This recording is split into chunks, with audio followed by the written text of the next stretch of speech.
how they got me here, but this time last year, I would have never come up here. I would have been terrified that I'd have a seizure in front of all of you and make a fool of myself. My hair would be falling out while I spoke and I'd be gathering it in my hands. The scar on my head where I had my brain cut open would still be hurting and healing.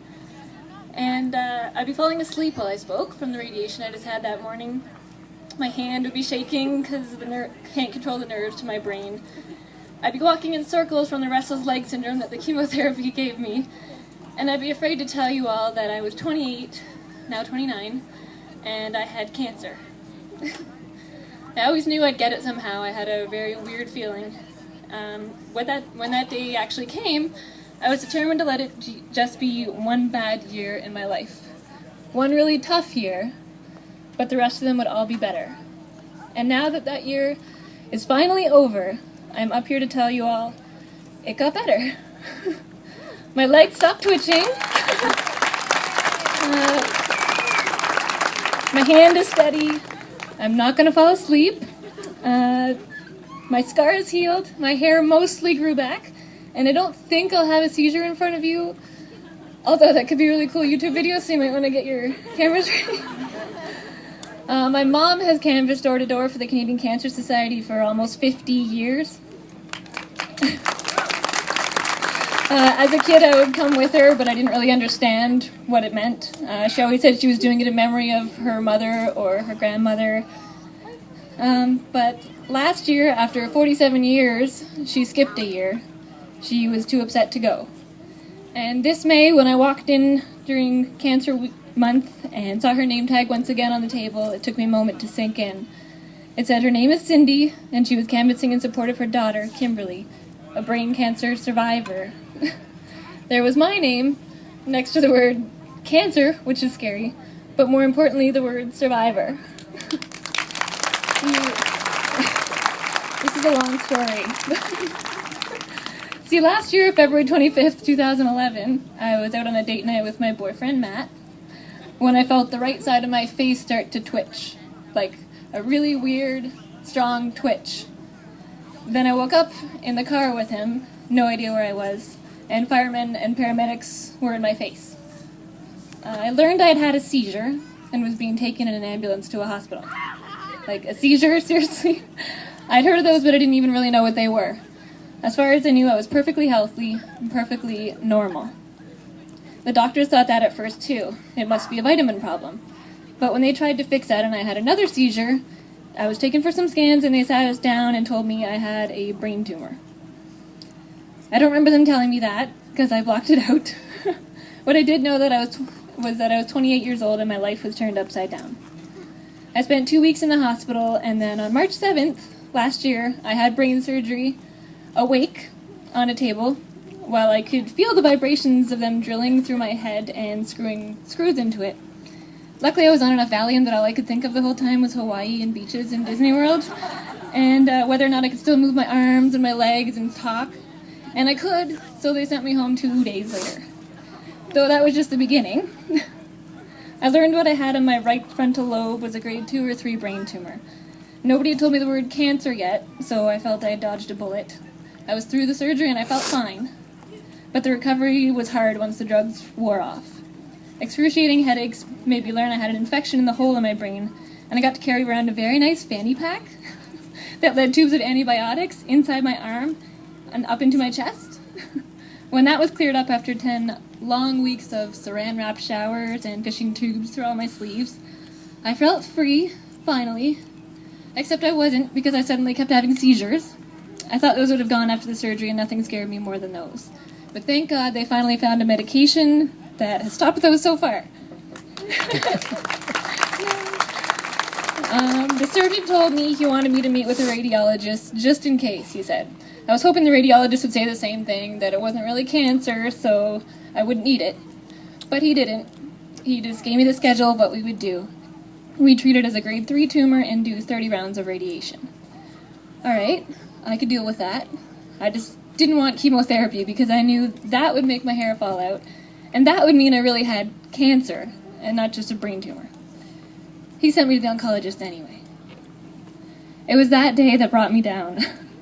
I met with the oncologist, and after looking over my MRIs, he sat down, held my hand, and said, "I know the rest of the doctors are probably telling you brain tumors and cancer are different, but as far as I see it, you have abnormal cells growing in your brain, and that means you have cancer." My world went blurry, and this time I couldn't hold the tears in. I had to be strong up until then. I did 30 rounds of radiation every Monday to Friday while taking chemotherapy pills at the same time.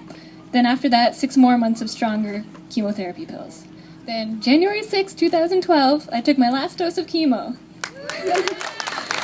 My boyfriend and I kissed the pills goodbye before I swallowed them, and I did an MRI that said nothing was growing back, and I was given the words, "You are normal." That's as good as they can give me. Now, I'm not trying to sugarcoat it. 2011 was a hard year.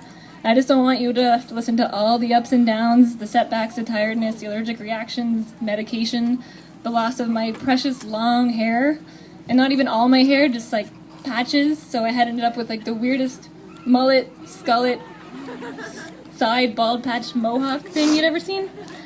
But I find that when most people hear what I went through, they give me the sad, empathetic face and say, "Wow, I'm really sorry, that must have been really tough." And you know what? I can't really say, yeah, it really was, because I mean it was at times, but I learned so much about life from being a cancer patient. Some things only us cancer patients could probably appreciate. My 2 weeks in the hospital that I dreaded so much, I remember them not as a bad time, but fun, and with a smile. I don't remember being scared or sad or alone. Everyone I know spent every waking minute with me. Family, friends, acquaintances, co-workers, they were always there with me, celebrating life like they are today. We had dinners and laughed, and everybody around me realized how precious life was. It's like everyone got a wake-up call as to what was really important. I still keep in touch with many of the friends and nurses I met in the hospital that day.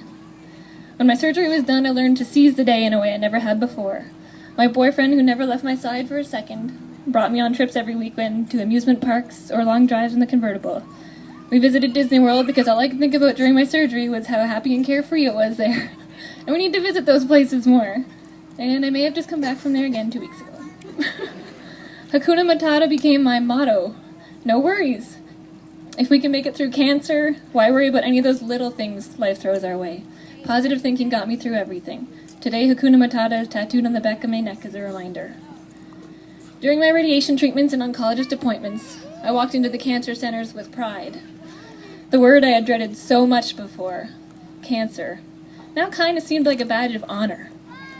Everyone I would see walking around with their shiny bald heads or knitted hats, I'd think, that person must be tough.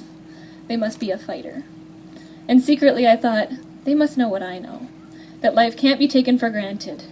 And a part of me felt kind of bad for the rest of the world that they might not get to see the beauty in everyday things like we do now.